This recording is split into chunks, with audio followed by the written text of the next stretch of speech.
15 unique bourbon distilleries within 45 miles of downtown. That's what you can expect in Lexington, Kentucky, the bourbon lover's ultimate playground. Lexington is the perfect hub for your bourbon-infused vacation, and VisitLEX will help you create the perfect itinerary along the Kentucky Bourbon Trail. For more information, go to visitlex.com, that's VisitLEX.com, and discover all the ways to enjoy the horse and, in our opinion, bourbon, capital of the world. With Liquor Barn, you can shop your favorite bourbon, that perfect bottle of wine, or discover something new.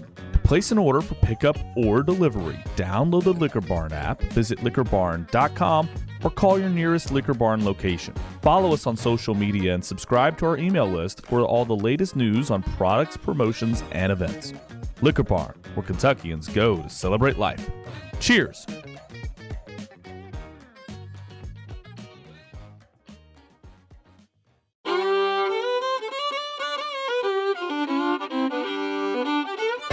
Welcome to the Bourbon Life Podcast, your source for all things bourbon. Join your hosts, Mark and Matt, as they drink and review bourbons, share news about upcoming events, interview the who's who in the bourbon world, and, most importantly, bring you along for the fun of living the bourbon life. Now, here's your hosts, Mark and Matt. All right, everybody. Welcome back for another episode of the Bourbon Life Podcast. I'm your host, Mark, and with me tonight, live here in the Bourbon Life Studios, is my good friend, Matt. Matt, how you doing out there, bud?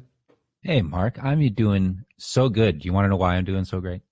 Because you're sitting in front of the fireplace. Well, I am sitting in front of the fireplace, and it is nice and warm, but it is also officially spring 2020. That's right.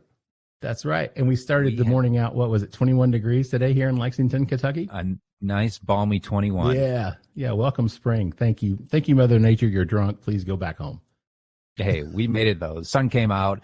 All the flowers are blooming. All my usual springtime things that I talk about. Oh, my God. Here we go again. Yeah. No, we won't do it. Yeah. Well, I do need to say that we are the Bourbon Life Podcast presented by VisitLEX. If you're thinking about coming to Kentucky to visit the Bourbon Trail, think about Lexington. Come visit us. We would love to have you stay here, hang out. We're close to all the major distilleries here, and it's a great place to be. It's a beautiful place. I came here in 1986, went to school, and I never left. I love Lexington that much. So if you get a chance, come by, check us out. But we appreciate VisitLEX for their sponsorship. We also appreciate all of our other sponsors that work with us and everything that they do for us. Matt, with that said, now that we paid the bills, you want to tell everybody who we have with us tonight? Let's get right down to it. We have joining us this morning, this afternoon, this evening, whenever it is you're listening to the Bourbon Life Podcast, the radiologist at Memorial Sloan Kettering. She is also an author, speaker, and Fox News contributor, Dr. Nicole Saphier. Dr. Saphier, welcome to the Bourbon Life Podcast. Hey, guys. Thanks so much for having me. I'm excited to be on with you.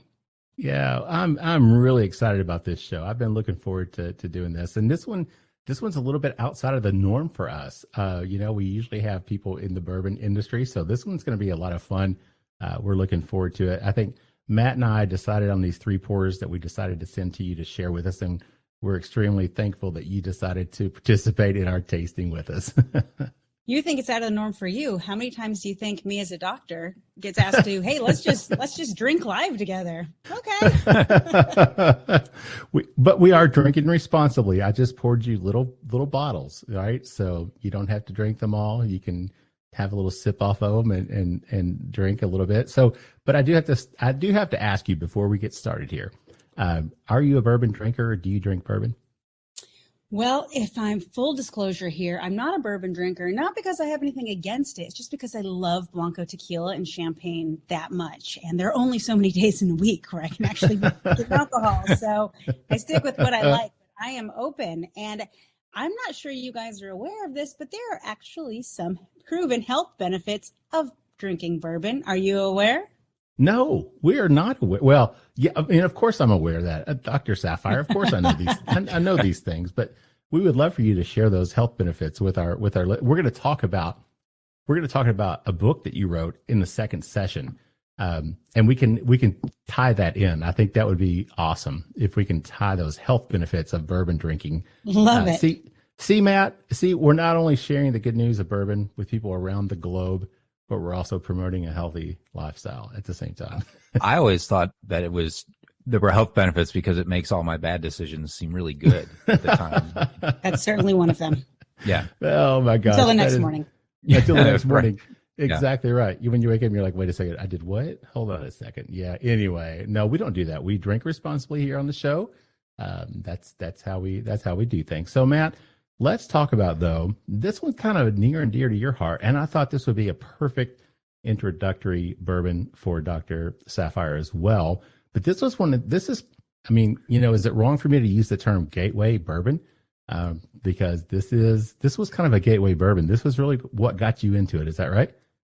Yeah. For me, this was my gateway bourbon. This was the first time I really started to drink bourbon and not like totally cringe and make that face that everybody does and cough and choke it down and try to impress all my buddies.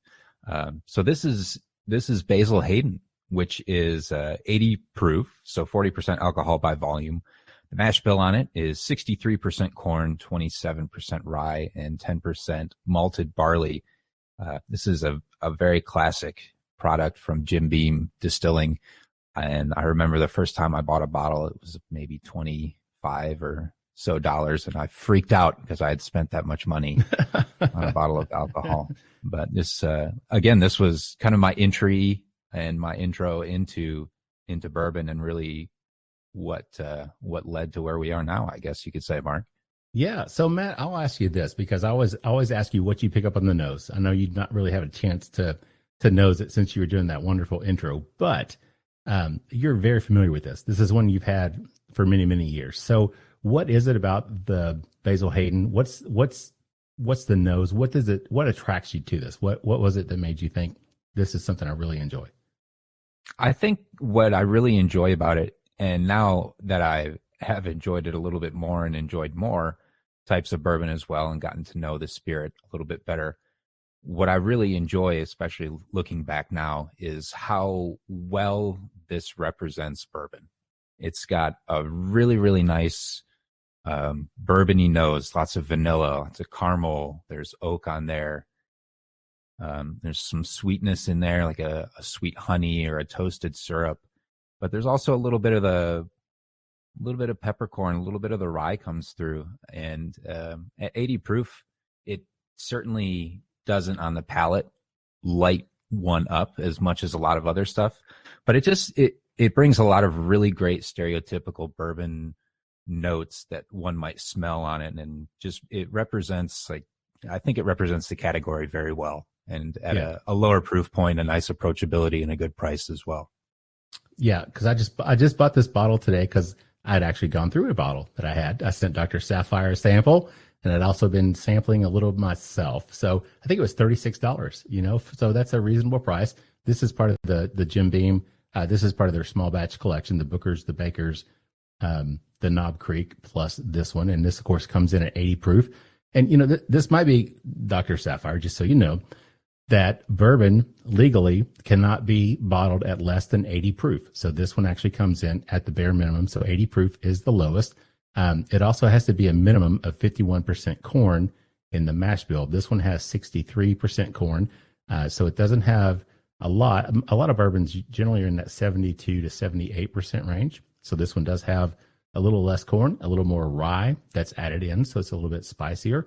But with that said, I've watched you. You've nosed it. So, do you want to share what you pick up? What do you pick out, or what jumps out at you when you nose this Basil Hyden's?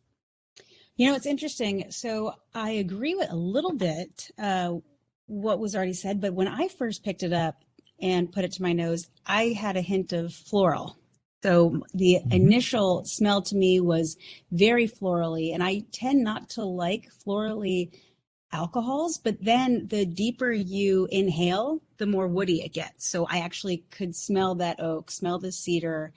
So it was interesting to me that the profile changed. My initial being the floral really did evolve as I continued to smell it. So I think that if the smell is that complex, I can't wait to try the taste. Yeah, that's a great point. And this does have a lot of rye to it. So yeah, you can definitely pick out a lot of floral, minty, grassy. Matt, I mean, you're a rye fan. And I think this is probably maybe why you're such a high rye or a rye whiskey fan, Matt, because you started really with this bourbon. That was your first big bourbon, but there's a lot of different flavors you can pick out from that rye mash bill, correct? Yeah. I think Dr. Saphier hit it right on too. It really is. It has kind of those playful floral notes, like some honeysuckle and just really nice kind of bright rye flavors on the nose. It's a very good observation. Yeah, I agree. So great job on that one, Dr. Saphier. And I love being able to say Dr. Saphier as I'm drinking bourbon. It's so much fun because I don't maybe we can switch to Nicole. Maybe can we call you Nicole? Tasting, okay. It'll turn into Nicole. Because I'm like, but it's fun because it's like I don't think I've ever sat around and drank with someone and been like, so doctor, tell me. so it's kind of unique and I enjoy it. But so let's talk about you. Let's talk about Matt read your introduction. And there's a lot to unpack there. You're involved in quite a few things. Predominantly, you're a radiologist at Sloan Kettering, and that's in New Jersey. Is that right? So I am a radiologist, diagnostic and interventional radiologist at Memorial Sloan Kettering, which is New York and New Jersey. Okay. And I'm the director of breast imaging at one of the sites in New Jersey. Well, a little known fact, and I have never shared this before on the Bourbon Life podcast, but when I was younger, I wanted to be a radiologist. Believe it or not, my father worked in X-ray back in a small hospital in Eastern Kentucky. He was the director of radiology. So I would spend time at the hospital, and I was actually a candy striper, believe it or not, for 2 summers, and spent my time working in the X-ray lab, working in film development. So the techs would slide the trays in. This is back before, you actually had to develop the film, right? So they would slide the trays in. I would pull them out, run them through the developer. And I loved it. And I thought, this is what I want to do. And then I realized how much school you have to go through. Yeah. I bet you would have been great at it, though. Well, I appreciate that. So what was it that made you decide that this is what you wanted to do? Can you talk about that a little bit? Yeah, it's interesting because when a lot of people hear the word radiologist, they don't really know what that means. They think it's, as you kind of described, the medical technologist or the radiology technologist who's actually there helping position and taking the images. And they don't realize that there's actually someone in the back room who went to medical school who learned how to read all of this. And that's what the radiologist is. And I don't think anyone goes to medical school saying, I'm going to be a radiologist, because it's not that sexy. It really isn't. Actually, we're kind of notorious for being antisocial, sitting in a dark room, drinking coffee. But my job's anything but that. When I was in medical school, I had a really hard time picking what I wanted to do. I loved learning about neurosurgery and trauma, and I liked every aspect of the human body and how, the physiology of it. And so I really was struggling with, well, how am I going to narrow this down? And the beauty about radiology is I didn't have to, because I have to know the brain just as well as a neurologist does, and I have to know the foot just as well as a podiatrist does. But I also don't like the idea of just sitting in a dark room all day either. So I went into breast and interventional radiology. So my day is quite busy. And essentially what I do is I read a lot of those images, mainly mammograms, PET scans, MRIs, all those other things. But then I also do the biopsies. And then when I identify a cancer, I put radioactive seeds around it and kind of tell the surgeon where to cut. And I always say to surgeons, your job's easy, you're asleep. When I put the procedure in, when I'm doing the procedure, my patients are awake. And so I can say that because my husband's a surgeon. And so I say They have it much easier. So your husband is a surgeon. So you got 2 doctors in the same household. Can you talk about that? He's a brain surgeon, but it's not rocket science. So yeah, it's not rocket. It's just brain surgery. It's not rocket science. Yeah, that's great.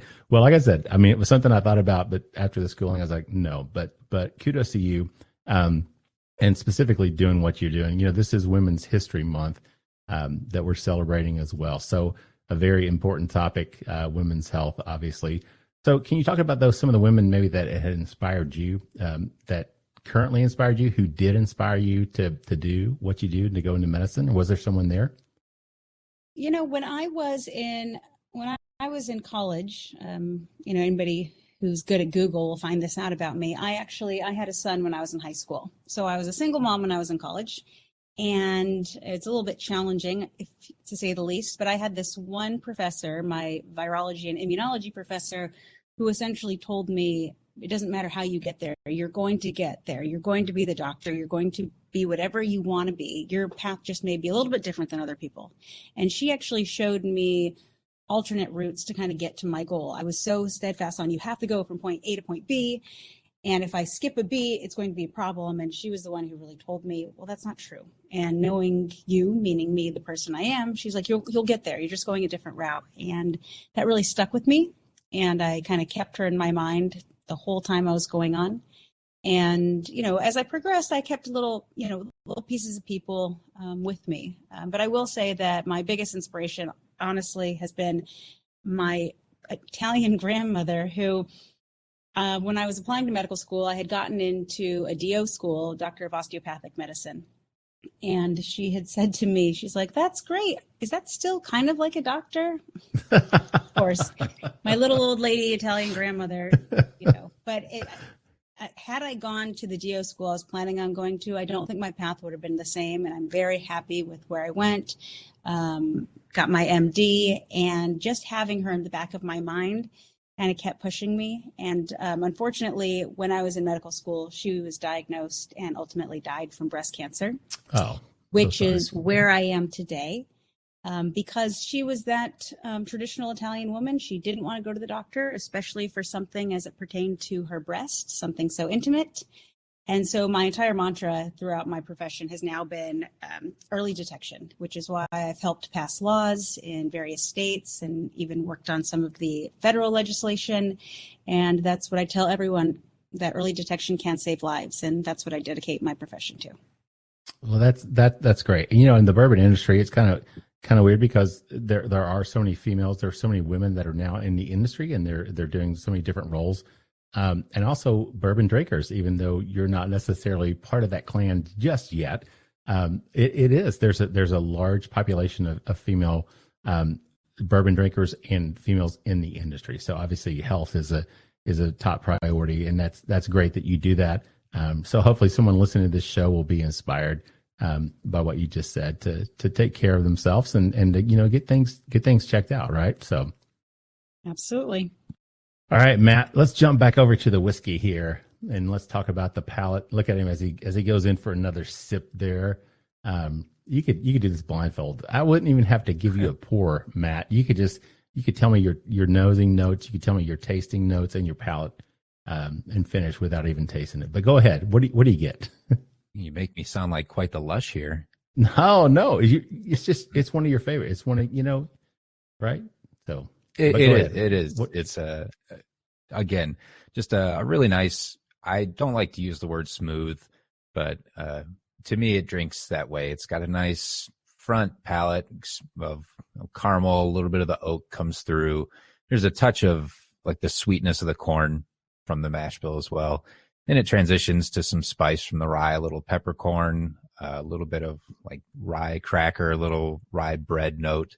Then there's just a subtle like creaminess, almost a little baking cocoa on the finish and the palate, I think, from some of that barley coming through on it.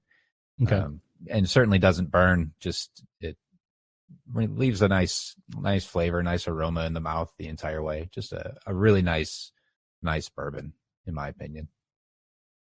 I told you, Nicole, that you just can't follow that, right? But I'm going to ask you to follow that. It's not fair because he used every adjective you could think of without pulling out a thesaurus, and you're not trying not to sound like you're copying him. But in an effort not to use smooth, because he doesn't like that word, I'm not going to say smooth. And I was actually, my initial thought was creamy, but I'm like, that sounds gross. Like, who wants to drink creamy bourbon? So I was trying to get away from that, but since Matt said it, I'm saying it as well. It actually is interesting because it almost, as it goes down, it is smooth. Sorry, I'm going to use that because it is smooth. It's not burning, and it almost feels, not taste, but feels thicker as it kind of coats your mouth and your oral pharynx on the way down. And that's it's a very soothing feeling. And, I certainly didn't make a bitter beer face when I drank it. So that's a good sign. That must mean it's pretty good. I like that. Wait, what was that? The oral pharynx. I need to write that. I'm going to have to use that back in of your mouth as it goes into your throat. This is great, Matt. We could branch out into a whole nother segment of the Bourbon Life podcast and talk about the actual physiological effects of bourbon on your palate, right? Yeah, that's right. The oral phalanx hour. Well, I think that's great. You just said phalanx. Phalanx. Yeah, pharynx. That's an entire different area thing. Of the body, which would put us into maybe an X-rated category. Oh, wow. I said pharynx. Yeah. Just to be clear. The Bourbon Life After Dark. Welcome. Ooh, okay. Yes, Matt, but I do agree with your tasting notes. And this is one I've been working on doing this whole certification with the Master of Bourbon program. This is one of the bourbons that they have on there for the blind tasting. So I've been spending some time with Basil Hyden and just, forgot how much I enjoy it because like you said, it's one of those bourbons you start drinking. It's 80 proof. It is smooth. That's a great descriptor. There's no other way to say that. But it does have all those elements of a good bourbon. It has the vanilla. It has, the oak. It has some caramel to it. It has the peppercorn. And it's got that high rye. It's got 27% rye in it. So there is spiciness to it as well. So definitely one that I definitely enjoy. So, I tell you what, we're at the end of round one here. So why don't we take a quick break? We'll get a word from our sponsors and we'll be back with more with Dr. Nicole Saphier in just a minute. Three Chord's line of whiskeys embody the spirit of creativity. The whiskey is a true collaboration between producer and composer Neil Giraldo and master blender distiller Ari Sussman. The Three Chord team of expert blenders, coopers, and sensory professionals have developed a multi-step process they called Perfectly Tuned Taste. This process begins by carefully selecting the finest bourbon and rye whiskeys from Kentucky, Tennessee, and Indiana, and then blending them together. Find out more about the whiskeys and distribution in your area at www.threechordbourbon.com. From our good friends at The Stave comes Lexington's newest hot spot to meet up with friends, have fun, and eat some great food. District 7 Social is a social and beer hall, but it's a lot more than that. Located in Lexington's Distillery District, it's the home of Lexington's first duck pin bowling lanes, and it also features a self-serve beer wall. That's right, self-serve. And if you want more, they've got it. You can try one of their delicious cocktails from the bar or order some great German fusion food from their on-site eatery, Germanish. So what are you waiting for? Be seen, be social. District 7 Social. All right, everybody, welcome back for round two of the Bourbon Life podcast. I'm your host, Mark, and with me live tonight here in the Bourbon Life studios, it's my good friend, Matt. Matt, how you doing, buddy? Hey, Mark, I'm doing great. Always good to be back in the Bourbon Life studios. How are you this evening? I'm doing really good, man. You look good sitting over there, but the bad thing is I cannot see those beautiful mic plates that are at the bottom of your microphone that say the Bourbon Life podcast. I'm really disappointed that it doesn't show up. But other than that, I'm doing pretty good, man. Good. I'm so glad to hear it. Man, we're having a great time tonight, right? Absolutely, we are. And we have got a great guest with us. She is a radiologist at Memorial Sloan Kettering, also an author, speaker, and Fox News contributor, Dr. Nicole Saphier. Nicole, welcome back for round two of the Bourbon Life podcast. Gentlemen, happy to be here. Let's get going. Thank you so much. Yeah, thanks for not leaving. We appreciate that. We've not lost a guest yet, so we appreciate you hanging out with us. So this round, we've got something else poured up. I'm going to talk about this one. This is the Bardstown Bourbon Company. This is their brand new Origin series. This is the Bottled in Bond. So this is a 100 proofer. This one, the mash bill on this one is 68% corn. This is a wheater, so it has 20% wheat and 12% malted barley. So this is Bardstown. This is their first release with their own product. They've been known for doing the collaboration series. They've done the fusion series. So this is the first release that they've done. They did a 3-pack of different bourbons. So this is the first one they've done that is their own distillate. Of course, the Bardstown Bourbon Company, well known for they've been around for about 10 years, but they have just I think they've really changed and revolutionized the whole industry. Matt, I don't know what your thoughts are on that. We don't really have to go down that rabbit hole, but really impressed with what they've done, right? Yeah, I couldn't agree with you more. And I think especially as more of their products are coming out, especially now that they have more of their own stuff under their own name coming out, I just think the future is going to be brighter and brighter for them. Yeah, I agree for sure. So we left off, we were talking about your past, Nicole. I keep wanting to say Dr. Saphier. You and a lot of other people. Don't you worry. I respond to a lot of things. Okay. All right. So, so we were talking about, we didn't talk about though, how you got into being a contributor for Fox News and for other networks as well. So can you kind of share how that came about and how you went? Because you're a radiologist. I mean, you're married to a doctor. You obviously have a full-time job. You've got a lot of responsibility, a lot of things going on. How was it that you got connected to Fox News? It was one of those happy coincidences, completely random. I do get asked this question a lot, and I wish I had some stock answer like, well, I worked and I did this and I did this, but it's like, nope, it just happened. But how it happened for me was interesting in the sense that, as a physician, everyone goes to medical school because we want to help people. Well, when I became a physician, I realized I can only see and treat so many patients a day. When it comes to healthcare legislation, all of a sudden you're impacting even more people. So I started getting involved in healthcare legislation while I was a fellow at Mayo Clinic in Scottsdale. I worked on a statewide legislation for breast density, which women who go and get their mammogram, they'll get a letter saying if they have dense breast tissue or not. I worked on that legislation in Arizona and some other states as well.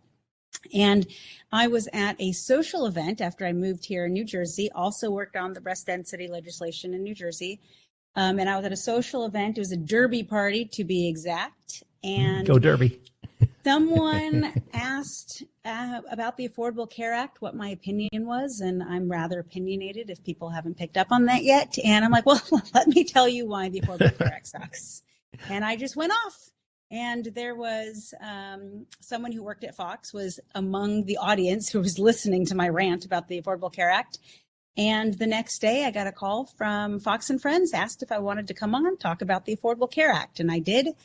And that was now 7 years ago. Wow. And so I have been with them ever since. I initially started out just talking health policy. Then I turned into the medical and health policy contributor. And now I talk about just about everything, including pop culture, because I have an opinion on just about everything. Well, but that's great. I mean, that's awesome that you're able to do that. And, it's funny because you're a doctor, and most people think of doctors as being a little stuffy, maybe a little reserved. You're a radiologist, so you're in a dark room all day by yourself. But obviously you have quite the personality. I mean, have you always been that way? Are you that type of person naturally? Interesting. I am an extroverted introvert. The reason that I'm okay. So again, I'm not in a dark room all day by myself, which is a common misconception. But what I do is I see probably more patients a day than a lot of doctors do because I do so many biopsies and procedures on them. But I'm also completely okay sitting in a room by myself because I do take call and not speaking to another human being for 12 hours. I'm completely fine with that. My husband used to get worried about me when I would take overnight call. He's like, do you want me to stop by, make sure, so you don't get lonely? I'm like, no, I don't get lonely. I'm perfectly fine. I'm all good. Yeah. So I am social. I clearly have a personality, but I'm also intrinsically an introvert and happy. I'm a homebody. I'm happy to be at home, happy to read a book and just be with my family. That's very cool. And it's a unique personality to have. And a lot of people don't understand that, but I'm glad you explained it that way. So thank you for that. Matt, let's talk about the Origin series. What do you pick up in terms of the nose on this Bardstown Bourbon Origins, the wheated mash bill? The nose is really luscious. It's just like a complete 180 from what we were drinking with the Basil Hyden, and the nose on that, which is I feel like very bourbon stereotypical. It's got those vanillas and caramels. This to me, the wheated mash bill, it's really sweet, really bright. It almost like smells like cherry pie. It's got that pie crust aroma to it, like sweet cherries, a little bit of a creamy note as well, like a confectioner's cream or confectioner's sugar on it as well. Just really nice. Just a really, really approachable, sweet, almost like youthful, playful nose. Like really nice. Yeah, it does. I mean, to me, it almost has, like a very rich, like ripe fruits type of nose. So maybe that cherry pie that you're talking about as well. But I get a lot of kind of ripe fruit off of that. All right, so Nicole, we're gonna throw it over to you. Off camera, you had mentioned what you thought initially. So I'm just gonna see now that it's set in the glass for just a little bit longer. Has it changed a little bit for you, or what do you think? Wait, are we talking about the taste, or we're just still on the We're talking about the nose. Or we're just no. Talking about the smell. So actually, I am in agreement with Matt. I wouldn't have come up with luscious, although I do like that adjective. Yeah, nice. Luscious. But to me, it smells like my kitchen does after Christmas dinner. Like there's a little bit of pine from my pine candles. And also you have some sort of dessert baking, which in the wintertime tends to be caramel or some of those deeper fruits. And I 100% agree with Matt in that it kind of smells like a dessert, but not in a cheap, sweet kind of way, but in a very deep, meaningful kind of way. Wow. Matt, I think we found a second, third, fourth, or fifth career here for Dr. Saphier. Absolutely. Oh, no, that's great. So let's talk about your books, because you're also an author. You've written 2 books. So your first book that you wrote, Making America Healthy Again. Can we talk about that and what I'm sorry, you're getting ready to take a drink, and if you want to take a drink, don't. Oh, the irony. Yeah. As we're making America healthy again, let's take a drink. Yeah. Fire a couple of these down your pie hole. But you gotta wet the whistle, get ready, you gotta embrace it. So my first book, full disclosure, I wrote it when my oldest son was going to college, and that's kind of what got me into writing. I needed to channel some of my emotions, so it was rather cathartic for me. And it's called Make America Healthy Again, but people think it sounds like it's a wellness book. It's anything but that. And the subtitle will tell you that. It's called How Bad Behavior and Big Government Caused a $1 trillion Crisis. And that's essentially what I go into. I break down the leading causes of death, cardiovascular disease, cancer, opioid crisis. And I really go into how much of that is preventable just by some basic lifestyle changes, and how it really doesn't matter what health policy you're for, whether you want socialized medicine, single payer, or you want all privatized. If we don't fix our chronic illness problem, we're not going to afford anything. And as someone who delivers a cancer diagnosis to people every single day, I really wish that most of our resources weren't being spent on largely preventable illnesses, those that are caused by obesity, about 80% of cardiovascular disease, even 50% of cancers. So if we could just prevent some of that, just a little bit of that, maybe we can focus on childhood cancers and some other things that people can't do anything to prevent. And at the end of the day, listen, you can live your healthiest life. You can eat right, exercise every day, never touch alcohol or cigarettes, but bad things can still happen. So the whole mantra of my book is always everything in moderation. You should always just live your life to the best you can, mentally and physically. But certainly don't deprive yourself of some of your most favorite things, because, you can't prevent everything in life. I think that's a great point. And we talked about that. We talked about that a little bit earlier about health benefits. Yes. That you referred to. So this might be a great opportunity to just drop those little nuggets right in there. Of course, coming on the Bourbon podcast and myself being a doctor, I looked it up. I'm like, well, what are there benefits to drinking bourbon? And you'll never believe, but even Harvard did a study on it and showed it that there is. I'll believe it. Look at this. Look at the two of us. Look at the two of us. I mean, come on. I mean, there's no question, right?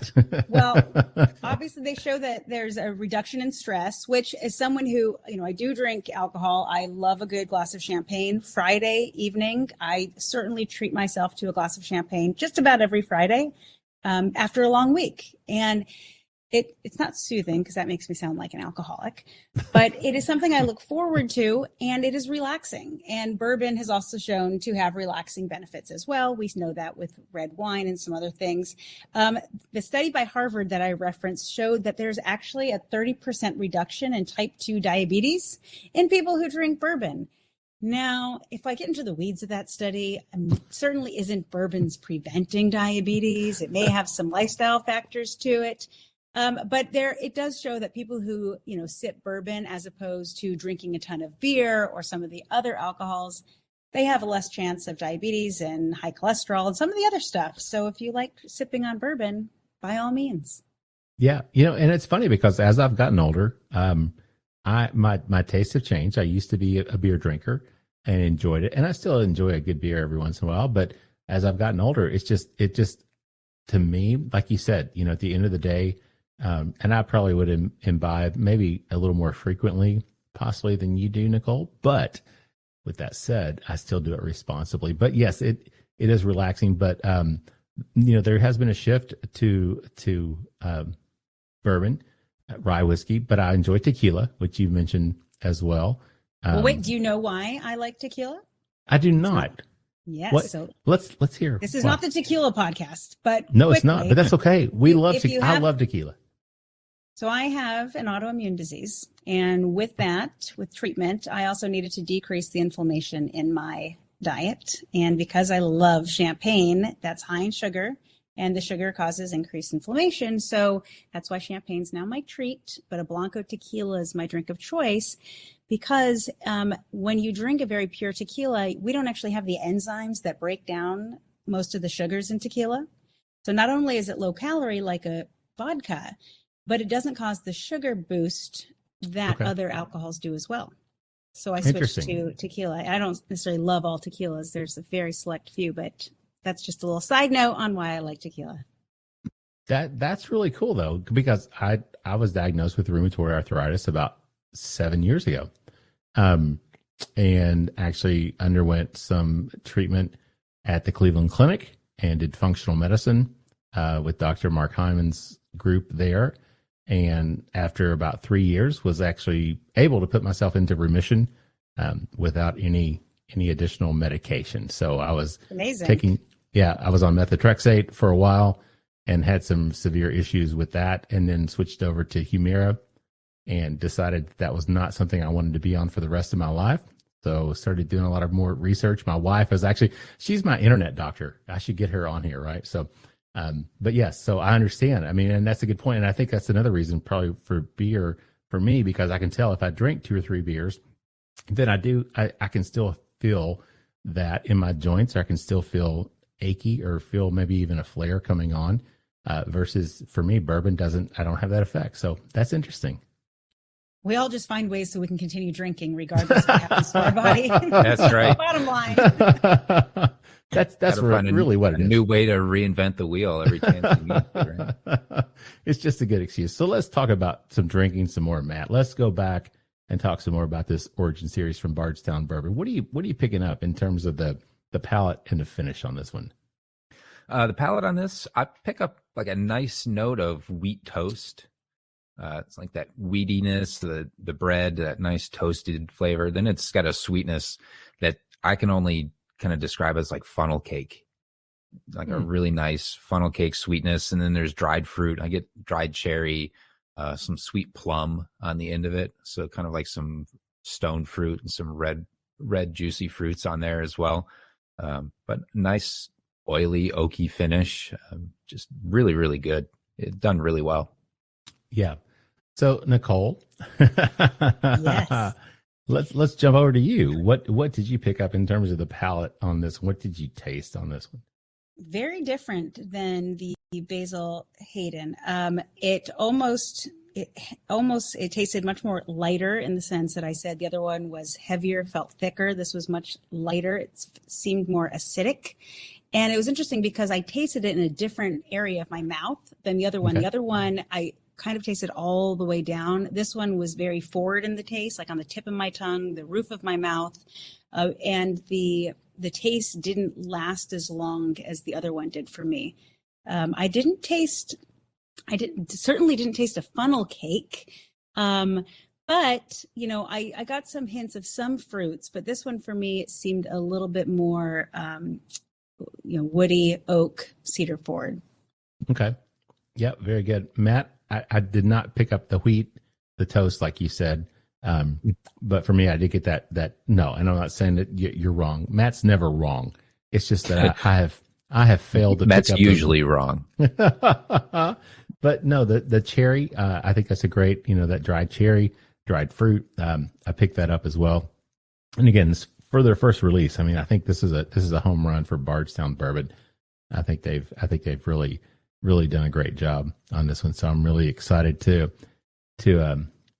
see where they continue to go with this one. So Nicole, let's jump back talking about drinking and talking about the health benefits.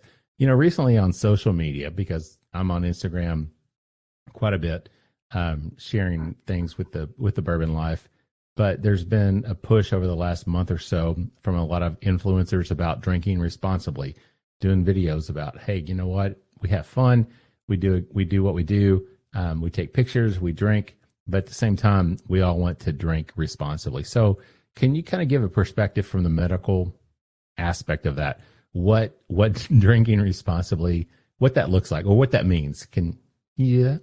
Well, I think it'd be irresponsible to say anything other than, listen, there's no amount of alcohol that is considered healthy for you. Okay. Except if you look at some red wine studies. But the bottom line is no amount, it's like a cigarette in the sense that no amount is considered healthy. However, it is certainly one thing that a lot of people enjoy, myself included. And so when I think of drinking alcohol, again, it's that everything in moderation. When people are drinking, if people are drinking to escape from something, it's probably not a good idea. It's probably need to hone in on some mental health issues. When people are drinking because they really enjoy the taste or they enjoy the socialization, I can get on board that for sure. But one thing that has had an increasing prevalence of over the last decade are people abusing alcohol. And I don't mean by becoming a chronic alcoholic. I mean, they're like, oh, I don't drink Monday through Thursday, but Friday, boom, blackout drunk. That's a problem. And we're seeing that more and more, teenagers, young adults coming in for alcohol poisoning into the hospital. And people are mixing things. They're taking the gummies and the CBD, whatever else, everything people are doing, they're adding it to the alcohol, and it's really taking away of drinking responsibly. And obviously in the era of Uber and Lyft and everything else, there's really no reason why anyone should ever get behind the wheel and drive if they've had alcohol or anything else. And so I think it's a little silly, the influencers and everything doing that. I mean, it's common sense. If you are mature and responsible enough to drink alcohol, I think you are responsible enough not to get behind the wheel, and you shouldn't be getting blackout drunk. Probably says something about you, and you need to kind of look in the mirror and figure out what's going on. Yeah. I mean, that's a good point. And that's something I've read about. In my sphere of people that I follow, I don't see that on Instagram or social media, but I've heard and read about these social influencers who are taking these milk jugs or these gallon jugs and they're pouring pure grain or vodka or whatever in there, and they're mixing it with an energy drink, and then they're dropping all these other little things in it, and they make this entire jug. I forget what they call them. There's a name for them or something, but that they're doing this, and they're especially college age people. I mean, we all went to college, right? So we know that there's a certain level of partying that goes on, but goodness gracious, I mean, this is to the absolute extreme. So you are seeing that then. That's kind of interesting that you've seen an increase in that. Yeah. And, I talked about it a little bit in Make America Healthy Again, and really dive into the mental health crisis that we are also dealing with. And so Sure. As long as you are drinking to drink and not to escape from something, everything in moderation. Just make sure you're exercising a few times a week too. Well, that's why I drink. Just so you know, Nicole, it's just for business. It's for the podcast, right, Matt? Right, that's right. Just for the podcast. They make you do it. They make me do it.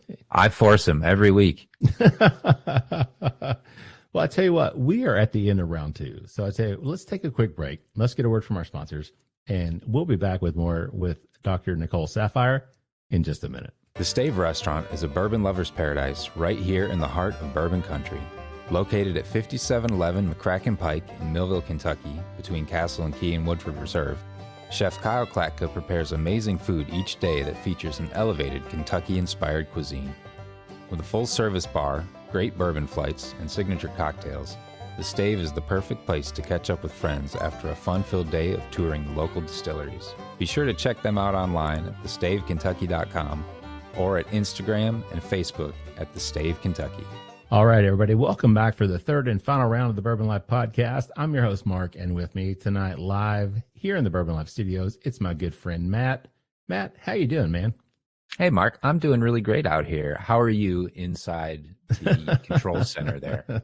The command center here. Yeah. Since we're talking, with Fox News and things, we're going to call it the command center, right? Make it sound official. But I'm doing really well, man. I'm having a great time.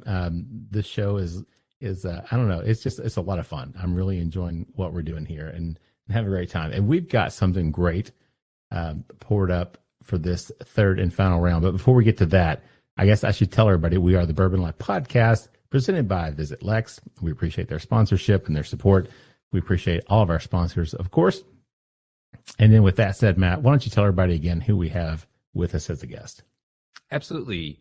She is a radiologist at Memorial Sloan Kettering. She is also a Fox News contributor and author and speaker, Dr. Nicole Saphier. Nicole, welcome back for round 3 of the Bourbon Life Podcast. Thank you. I'm excited about this one. Yeah. Well, thanks for sticking around. We appreciate that. I'm glad no big emergencies have come up that have pulled you away, that you got to hang out with us for the entire evening so far. But Matt, this round, I guess I'll tell everybody what we have. We actually did this one last week as well. But this is the Pappy Van Winkle, the 15-year-old Kentucky Straight Bourbon. This is also a wheated mash bill, just like the Bardstown bourbon that we just drank. This is an undisclosed mash bill, so we don't know exactly what the percentage of wheat in that mash bill is. But of course, it is corn and wheat and malted barley. It is the 15-year-old. Matt, last week, if you remember, I told you when I was doing the notes, I was like, what's the age on this bourbon? I was like, oh, yeah, that's right. It's Pappy 15. That's okay. Right. Yeah. So this is obviously one of the better known bourbons that are out there. It's in high demand. People seek it out. People pay a lot of money for these bottles. Unfortunately, on the secondary market, I think I paid $189 for this bottle. People are paying $2,500 or more for this particular bottle now on the secondary market. So it's kind of crazy. So Nicole, you owe me about $150 for that pour. And I'm just kidding. I'm going to say, wow, you for that expensive, you really gave me a nice little sample here. I did, but I wanted you to enjoy it because I knew you weren't a bourbon drinker. But this is a bourbon that a lot of people would love to be able to try.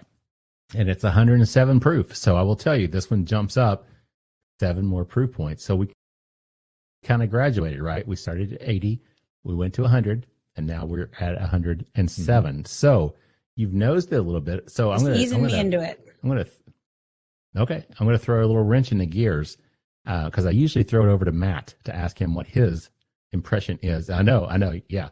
So as you're nosing it, do you want to jump in and because I'm tired of Matt using all of the adjectives. Then I sound like I don't know what I'm talking about. I can't have a thought of my own. So right. I'm going first.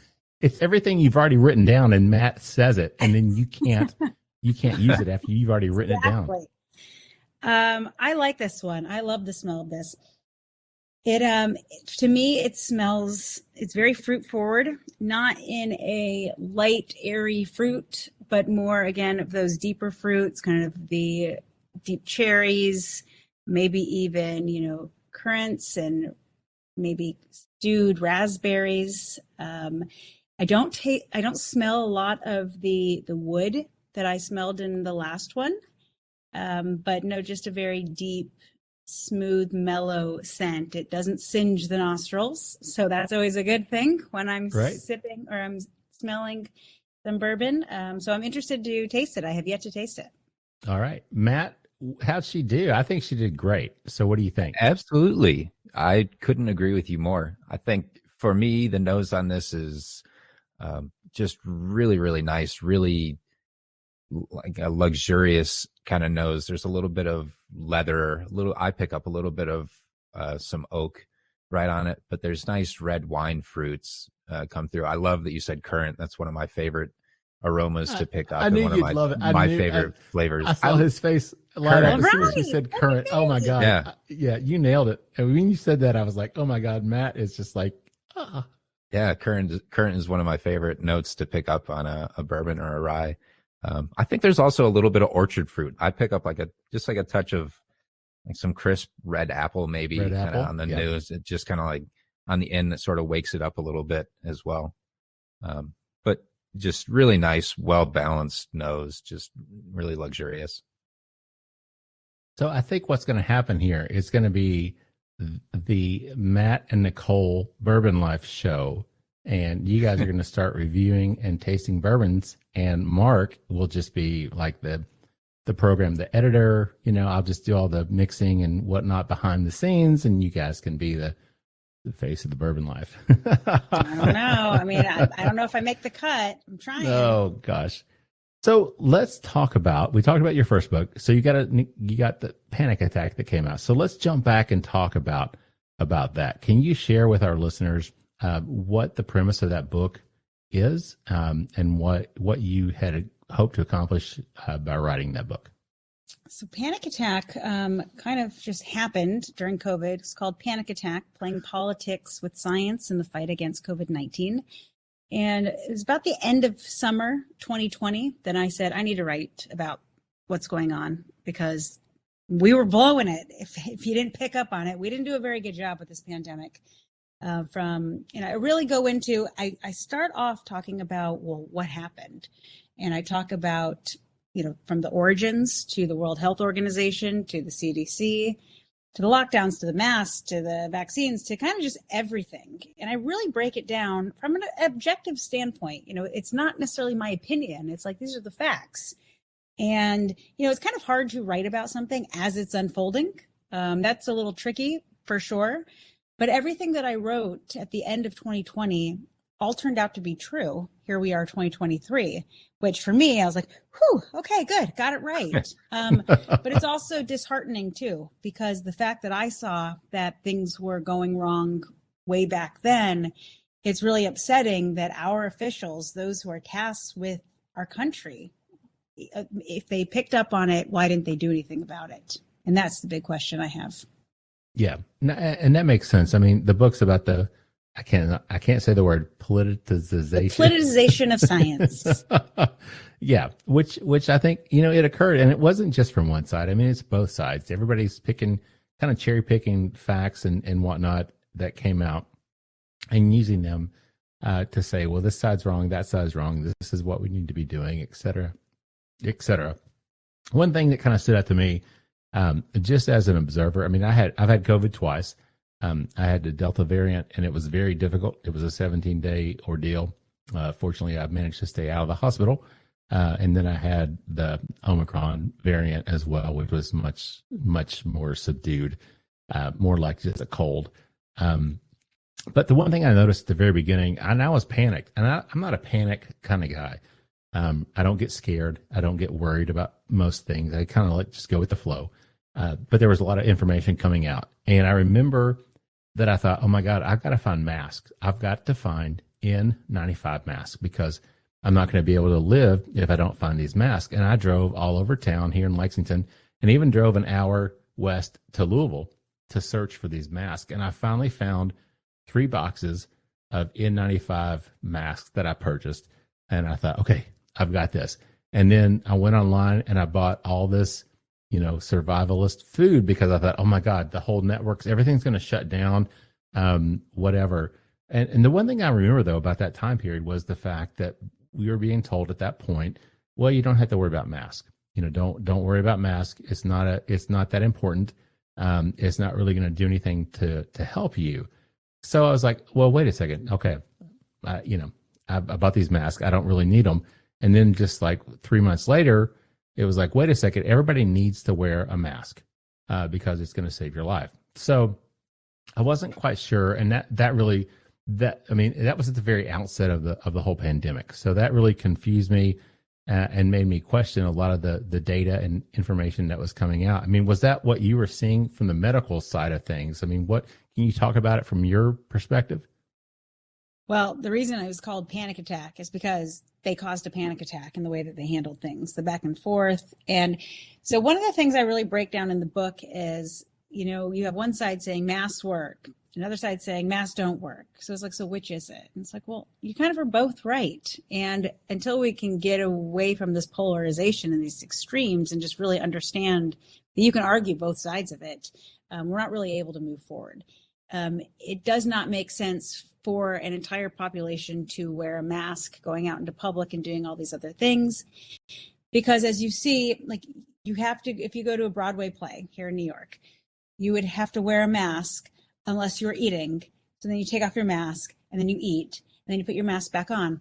Well, the way that a mask works is it has to be well fitted and you can't break the seal. The moment you break the seal, it's as though you didn't wear a mask at all. And so when they started saying, even if you just wear a bandana over your mouth, that's going to be better than anything. It's like, it's just not true. And so because they did that, they really muddied the opinion and the science on masks. Now, can wearing masks decrease your risk of getting COVID? It can, but not the way that we're doing it. And certainly you'd have to wear a mask 100% of the time to decrease that risk, because the chances are most people are actually getting COVID when they come home and they are with their family or they're with their friends or doing other activities where they're not wearing masks anyway. Yeah. And that's where I picked it up. I was with friends and somebody had it, and, we were all just hanging out, but it was a small, intimate group of friends, family. And somebody had it, and I ended up getting that the first time, so it wasn't a situation where I thought, okay, I need to wear a mask. So, I mean, that happened. But that's where most people got it from. And so they kept making you seem like if you have these big gatherings, you're irresponsible. It's like, but that's not where people are getting it from. Yeah. And, one of the things in your book, and one of the things that you were really, really criticized, attacked for, was that you had mentioned your thoughts that this could have been something that came from a lab leak in Wuhan. But you were attacked when you proposed that. You wrote a chapter in your book about that. But now, we have some more evidence that has come out over the last month. Can you kind of talk about that whole process and what your mindset was then, and now, what you feel now that this information's come out? Well, when I was researching for the book and I was looking at the wet market and kind of all the information we were already given. Now, mind you, my background before medical school was microbiology and immunology. And so I took a lot of virology, and there was just far too many coincidences to be ignored. Now, you couldn't say one way or the other where it came from, but to not acknowledge a possibility of something, that's not scientific whatsoever. And as I said, my book was completely objective. So I examined the facts, and I even called up a virologist friend who works on coronaviruses. She's no longer my friend because she said she wouldn't support me in even exploring this theory.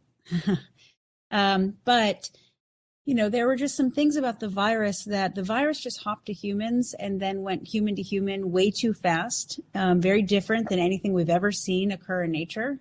And the fact that you have the Wuhan Institute of Virology, which is like the leading coronavirus research lab in the entire world, and they have published about 9 papers in the last decade on gain of function research in coronavirus. It's like, well, how do you not just look at it? And so that's what I did. The conclusion was, is it possible it came from natural spillover? Sure, it sure is. Is it possible it came from the lab? It certainly is. And to deny that possibility is fraud, and that is why it is completely upended trust in the public health community. Yeah, and I think that's a really valid point, and a big issue that everybody needs to just stop and think about is that it wasn't that anybody was saying this is exactly what happened. Maybe there were some people on one side saying, yes, it was a lab leak. We know it was, and nobody had proof of that. But at the same time, to actually say, no, it wasn't 100%. We know this was from the wet market. This was natural, that this happened. There's no other excuse. There's no other way that this would have happened. Like you said, I don't think people say follow the science, but I don't think that logic I don't think that's actually following the science. Is that a good way to say that? Science is all about exploring different hypotheses and proving and disproving them. So to deny it is anti-science. And now, fast forward 3 years, you have the FBI and the Department of Energy have done their own research, and they are essentially saying, yeah, this could probably come from that lab. But again, it's very difficult to prove it. But there are a lot of coincidences. There are a lot of information that has not been made public yet. So if and when it does, great. Do I think that we will ever have a definitive answer? No. I think the Chinese Communist Party is probably pretty good at covering their tracks. It's been 3 years. We've given them plenty of time and allowances to get rid of any evidence. So at this point, we really just have to move forward and knowing that it's a possibility and ensuring that it never happens again, because tens of millions of taxpayer dollars are going to these Chinese labs in these research. So it may have caused a pandemic. It's possible. But what we should really look at is what benefit are we even getting from their research? And I can tell you, looking at it, none. We've gotten zero benefit. Nothing good has come from this gain of function research on coronaviruses. So let's stop spending taxpayer dollars and maybe put it towards something that's more meaningful for Americans. I think that's a valid point. I mean, I appreciate you sharing that for sure. And then, we talked a little bit about the mask before, but in terms of like vaccines and vaccine mandates, I mean, you have a position on that from a medical perspective. Can you want to share what your thoughts are and what you shared in the book as well with regard to that? Yeah, so my pinned tweet on Twitter is, for anyone who needs to hear it, opposing vaccine mandates is not equivalent to opposing vaccines. I'm a huge proponent of vaccines. Not all the vaccines are created equally. I'm not necessarily a strong supporter for some as I am for others. But I certainly support vaccines in general. The way that this was rolled out, I think, was wrong. It was very clear early on that we had a virus that had a much higher severity profile in the elderly and those with severe chronic illnesses. Yet who was given the vaccine first? Young, healthy healthcare workers, followed by the teachers, because the teacher unions. Like maybe, just maybe, we should have really focused on vaccinating those who are at higher risk. And those from there, because if you don't remember, we were running low on supply. And so there you focus on the higher. So healthcare workers, again, yes, they have been vaccinated? They should have, maybe when we still thought that the vaccine prevented transmission. But as soon as that became evident, then those mandates had no place. Mandates really shouldn't have a place in general, but I can get behind vaccinating and trying to reduce infection in high-risk places such as Sloan Kettering, where I work. But the moment that we found out that the vaccine doesn't reduce transmission, they needed to do away with them, and they didn't. Also, the fact that they denied, and they still do, natural immunity as a form of protection from COVID-19, because I had colleagues who literally just had COVID, and then they're saying, you have to get vaccinated or you're being fired. And now, fast forward, the data shows, well, that COVID infection actually has more protection against future infection than the vaccine. So they just completely muddied the entire thing. You have like the leading scientific centers, academic institutions, the United States, who just fell into the political spectrum of it all and didn't actually follow the science. And it's really upsetting to have watched and been a part of. Yeah. I can understand that. So it's kind of a weird place to jump back to talking about whiskey. Yeah. So let's drink on that. Yeah, no doubt. Let's go back and drink some. So let's talk about this 15-year-old Pappy. Matt, what do you pick up in terms of the palate and the finish on this one? On the palate, I pick up a nice flavor of like a honey wheat right at the start. Then it's got kind of that dry, oaky, tannic flavor a little bit. And then I struggled to really put something together with this because there's a nuttiness, but it's really subtle. It's almost like a black walnut was kind of what I was tasting. And then there's nice juicy red fruit and kind of this cinnamon spicy finish, a little more heat on the finish than the other two that we had with this one, but nice long oily finish. Yeah, and that's what really jumps out to me, Matt, is that cherry finish, that cherry just flavor profile, that sweetness, the 107 proof, a nice mouthfeel on it as well. The wheat gives kind of that creamy, full mouth feel that we talked about before. So Nicole's shaking her head. So I'm going to throw it over to you, Nicole. Creamy mouthful. I can't with some of these descriptions. So I actually, no surprise, I really liked this. But for me, it almost tasted and smelled like that feeling of like a mulled wine with, you put in the spices, maybe the star anise, and you have the cinnamon in it, a little bit thicker. This was more similar to the first one for me in the sense that I felt it kind of go all the way down. It gave me that warm sensation, not burning, not like I was drinking gasoline, but like a nice, calm warming. And then it lasted in my mouth for a while. And maybe just a little pepper at the finish. We call that the Kentucky hug. So that's what you got. We sent that directly to you. Oh, yeah. Thanks. Was the Kentucky hug, that nice warm feeling that you get as you drink that. So Matt, I'm telling you, man, she's killing it with these descriptors between the two. No you doubt guys, about it. No between doubt the two, about it. Oh my gosh. I don't even know what I can do. So let's jump back real quick, and we're kind of we're close to the end of round 3 here. But I want to ask you a question, Nicole, in terms of, we've obviously as a country collectively, we've gone through a lot over the last few years. We've learned a lot. We've had a lot of positives. We've had a lot of negatives as well. So, moving forward as a country, what have we learned and how can we use that? Because I hate to say it, I don't know that this will be the last time that we face an issue like this. But moving forward, what have we learned and how do we utilize what we've learned moving forward? Well, unfortunately, the lesson is that, that I don't want to sound political, but it seems like what has really been learned was that we allowed our government to maybe overstep. And when we believed they had our best interest in mind and heart, maybe that was okay in the beginning, but it certainly perpetuated and lasted longer. And I think that you're going to have a big distrust in government and public health moving forward. And that's going to be very difficult to overcome.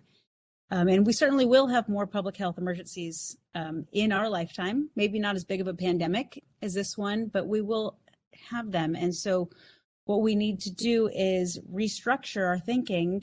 And I'd say we have to have a private-public partnership to ensure that moving forward, that we really do put our best foot forward and that politics don't get inserted into, what is best for us. I think that it's important for people to know it's not so black and white. We have to always live our healthiest life, everything in moderation. But also, just because your doctor told you to wear a mask or get vaccinated or something else doesn't mean they're a bad person. They probably are just uninformed, and you are going to be the best advocate for yourself, and you know your body better than anyone else. So hopefully moving forward, you can take a little bit more control of yourself. I mean, I think that's solid advice. And that kind of goes back to your first book, about taking responsibility for your own personal health and making those decisions and doing things that you need to do to ensure and guarantee that you can live your healthiest life. So I'm just curious, what does the future look like for you, Dr. Saphier? Well, you can always catch me on Fox News, Twitter, or Instagram. Hopefully I don't see you in the hospital because you don't ever want to have to come see me. But, I have a book coming out with my 10-year-old son called That's What Family's For with Brave Books. That's coming out the end of April. We dealt with a little bit of a health issue in my son last summer, and so he decided to write about it, write a little bit to help channel his emotions, which is exactly how my first book was written, so it kind of worked out. And I'm also working on a line of products that I think people will very much enjoy that should be out by the end of summer. Kind of goes along with, taking health into your own hands and moving forward. That sounds great. So I'm going to ask you, we usually ask all of our guests, what has been the best part of your overall journey? What you've experienced, what you've done in life so far? What's been the best part of your journey? Is there one thing that you can pinpoint or talk about? Of course. I'm a mother of 3 sons. Having 3 boys plus two male dogs and a husband. I mean, I'm the only female in this house. That is a feat. I am queen of this castle every single day. No, my greatest accomplishment truly is having, my kids and watching them grow. It's been an amazing journey, and I learn from them every day. And my oldest is now 22. So Friday evenings, he'll come over. He's like, "Do you want me to pour you a glass of champagne?" I'm like, "Absolutely." It's the best watching them get older. That's awesome. Well, you know what? I hope you saved a little bit of that Pappy 15. I did. Don't you worry. Oh, okay, great. So next time he comes over, you can share that with him. Yeah. So before we wrap it up, any final thoughts that you'd like to share with us? For me, you just have to live your best life mentally and physically, and you can't spend your time worrying about everything, because if you do that, you're missing life along the way. And so while I say to everyone, just try to eat a little bit healthier, walk a little bit more, at the end of the day, just make sure you're having fun, surrounded by your friends and family, because that's really what's important. That is great advice. Matt, anything you want to add before we wrap it up and send it home? It's pretty hard to add something better than that. I think, no kidding, man. You get it right on, Nicole. It's a good ethos to live by. Yeah, no question about that. Well, Nicole, Nicole, thank you guys for having me.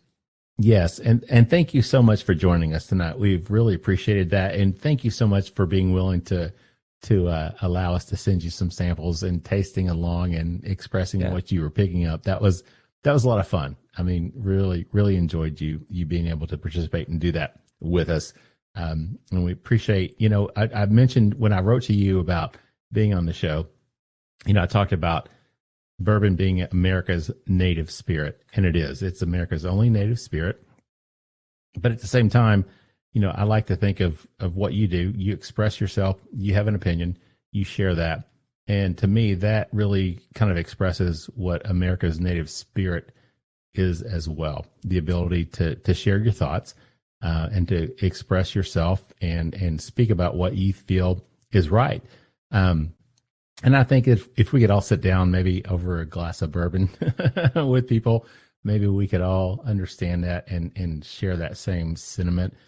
But we appreciate you taking the time to sit down with us tonight and share some drinks and share some great conversation. It has been a lot of fun. I've really enjoyed this episode, even though it's out of the norm for us. But it's been a great time, and we've really enjoyed that. And with that said, I do have to thank all of our sponsors. Again, we are the Bourbon Life Podcast presented by VisitLEX. We thank them for all they've done for us and appreciate their support. If you're coming to Kentucky for the Bourbon Trail, please make sure to stop by Lexington. Check us out. I've been here for a long time and love it here. It's a beautiful city, great place to visit and hang out. We do want to thank all of our other sponsors as well. We appreciate everything they do for us. You, our listeners, we love you guys. Thank you all so much for tuning in, whatever time of day it may be, morning, noon, or night. Thanks for taking some time and listening to us. And if you have the time, we'd love for you to contact us, reach out to us, tell us what you think about the show. If you have any suggestions, anything you'd like to hear, you can contact us on Instagram, Facebook. You can also email us at thebourbonlife@gmail.com. And if you feel so inclined, please leave us a review on your favorite podcasting platform. We'd really appreciate that. With that said, I'm going to wrap it up. Send us home with our tagline, which is, may your glasses always be full, and may you keep on living the bourbon life. Thank you for joining us for this week's episode of the Bourbon Life Podcast. Our mission at the Bourbon Life is simple: to share our passion for all things bourbon with you every week. And we'd really love to hear your thoughts on how we're doing. You can find us on Instagram and Facebook at The Bourbon Life. You can also contact us by email at thebourbonlife@gmail.com. And you can always find us on your favorite podcast platform. If you have a moment, we'd love it if you would rate us and give us a review. So until next week, we hope your glass is always full and that you keep on living the bourbon life.